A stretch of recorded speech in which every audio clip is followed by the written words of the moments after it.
I think the following situation should be very familiar to anyone watching this video. You go to your local supermarket unsuspectingly to do your weekly shopping. But as soon as you enter the shop, you are seized by sheer horror. All basic foodstuffs, without exception, have become more expensive. Milk by 30%, potatoes by 20%, pasta by 25%, cheese by bloody 40%, and even beer could not escape this fate. You wonder what you're supposed to eat anymore. In despair, you go to the flour aisle, but there too, things look hopeless. What can you do? Well, some people in 18th century France had a possible answer to that. During those times, grain and the flour that you could grind from it were the most important foodstuffs by far. Ever since the medieval era, it was believed that a limited and finite resource such as grain should be available to everyone at a reasonable price to ensure survival. This was not done due to immeasurable generosity or kindness, but rather because a hungry and famine populace is an unstable populace. In order to control the price of grain, certain measures and laws were put into place. It was specified who could produce flour, it was specified who could sell what to whom, and it was declared that all transactions should take place in a public market square. Grain merchants and millers were often regarded with a lot of suspicion, as they sometimes bugged up their flour with chalk or other dubious materials. Because of that, all the products were weighed by an official measurer, and the police patrolled the market square to make sure that nobody got ripped off. Initially, those measures were taken on a local level, but during the reign of Louis XIV, this system got a lot more centralized. It was decreed that during a famine, grain should be imported from more agriculturally successful regions and then distributed. And while the system was far from perfect, as it not always prevented hunger on a smaller scale, it made sure that big nationwide famines were becoming rarer and rarer. However, something changed during the latter half of the 18th century. It was the era of Enlightenment, and the absolutist and centralized economic system called mercantilism began to be questioned by more and more people.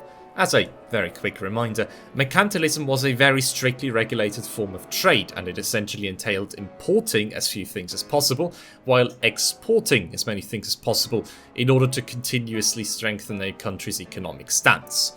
Inspired by Adam Smith's ideas of a liberal and unregulated free market, the so-called physiocrats developed their own idea of how the French economy should be run. In his Tableau économique, the economist François Quesnay argued that there was sort of a natural order in which all natural laws govern the universe. So, like Adam Smith, he believed in an invisible hand that will take care of the economy if you just let it. Based on that, he argued that the state should intervene in the economy as little as possible, guarantee private property, get rid of all state monopolies, and lower the tolls on imports. Quesnay's theories became widely popular in France because the old mercantilistic system had started to become outdated, especially when faced with booming economies in Europe such as Great Britain, while France was creeping ever closer to bankruptcy. When King Louis XV died in May of 1774, a certain Anne-Robert Jacques Turgot became the Controller General of Finance under the new king. Turgot was a firm believer in the physiocrat school of economics, and he adopted the term laissez-faire, laissez-passer, le monde va de lui-même as his personal motto. He argued that if free trade and more deregulation was imposed on France, more profit could be made, and thus more money would end up in the state coffers. And so, in September of 1774, he issued an edict which liberalized the grain trade.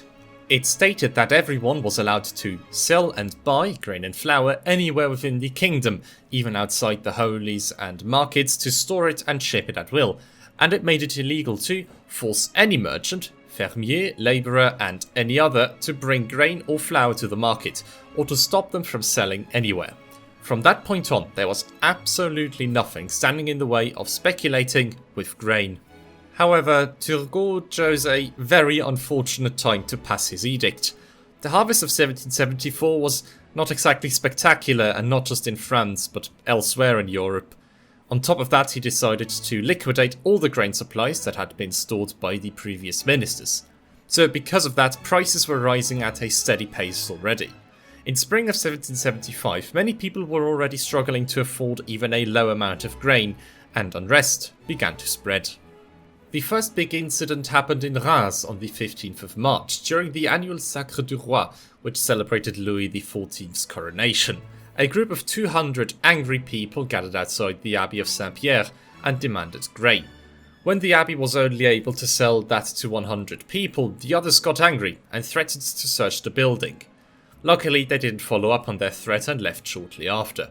1 month later, on the 18th of April, a group of severely displeased women sacked the mill of a certain miller called Carré, who was suspected of hoarding flour of terrible quality and of conspiring with a member of the Burgundian Parliament to artificially increase prices. The house of said member of Parliament also got sacked. In Beaumont-sur-Oise, a small town about 30 kilometers away from Paris, riots broke out after the price of grain rose from an already unacceptable 26 livres to 32 livres within the span of just 1 week. You have to imagine that the average monthly income back then was just about 24 livres. The grain merchant Descroix was seized by the angry crowd, dunked into a fountain, and then dragged before the Lieutenant General of the Police. When the lieutenant refused to force the prices back down to normal, the crowd went back to the market, drove away the merchants, and sold the grain themselves for 12 livres. This sparked a wave of disturbances all across the Paris basin, more than 300 within the span of 22 days.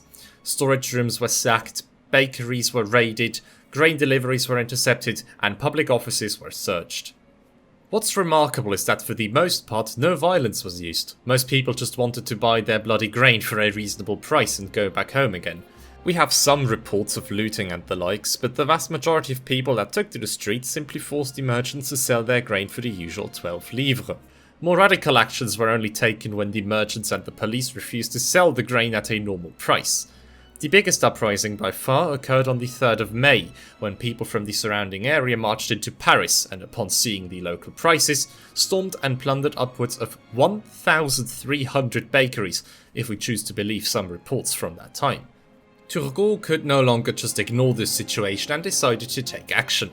He opened up so-called Ateliers de Charité, where people could earn the necessary money to stay alive. On top of that, he also eliminated certain market fees that were still being collected in some cities, and he began to subsidize grain that was imported from abroad. But these measures did next to nothing to eliminate the core problem, namely the fact that large grain producers were pretty much allowed to charge as much as they wanted, and so the riots continued. On the 4th of May, seeing as the local police forces were unable to take control of the situation, the king ordered about 25,000 soldiers to keep the peace all over northern France. A few days later, members of the clergy were asked to preach the state's official explanation for the situation to their believers. The king claimed that the grain crisis was not the fault of the government, but of dark, shady and invisible forces that were secretly pulling the strings in the background. So he essentially spread a conspiracy theory to put the blame away from him and his ministers. Now, whether it was the presence of troops or any other measures that gradually stopped the unrest is not exactly clear, but in the months of June and July most of the riots died down, with the exception of a few isolated incidents. Hundreds of people were arrested and dozens of weapons were confiscated by the police in the search for those responsible. The investigators still believe that conspirators against Turgot's liberal economic policies were the main perpetrators, but most of the people they arrested were simple day labourers, artisans and winemakers who were very unhappy with the situation. As a result, most of the punishments turned out to be rather mild. Only 2 people were sentenced to death, but even their sentences got lowered by the king himself. One had to work on the galleys for the rest of his life, and the other was banished for 9 years. In 1776, the government realised that the liberalisation was a massive mistake and reverted back to its old economic system. Turgot himself had to leave the government for good for a number of reasons, among which were certainly his economic ideas. In general, I think it's fair to say that France's political stability had taken a massive hit in 1775. The harvests in the following decades were not much better, and the 7 Years' War against Britain depleted France's coffers almost completely. As a result, the grain prices rose significantly in 1786. Those high grain prices were one of the main reasons why just 3 years later the revolution broke out, which would significantly shape our modern world. In 1813, the price for a loaf of bread was set by the state to conform to the ideals of equality and brotherhood, and so the price of bread would remain strictly regulated in France until January of 1987. Right, before we end this video, I need to tell you something. I have set up my very own Ko-fi page where you can support me if you want to. And unlike on Patreon, you can simply make one-time donations, so you're not forced to choose a monthly payment option.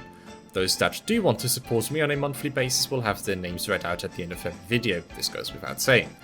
But in any case, everyone who helps you will of course have my eternal gratitude because it helps me to keep making those videos on a regular basis. Thank you so much, and have a good day.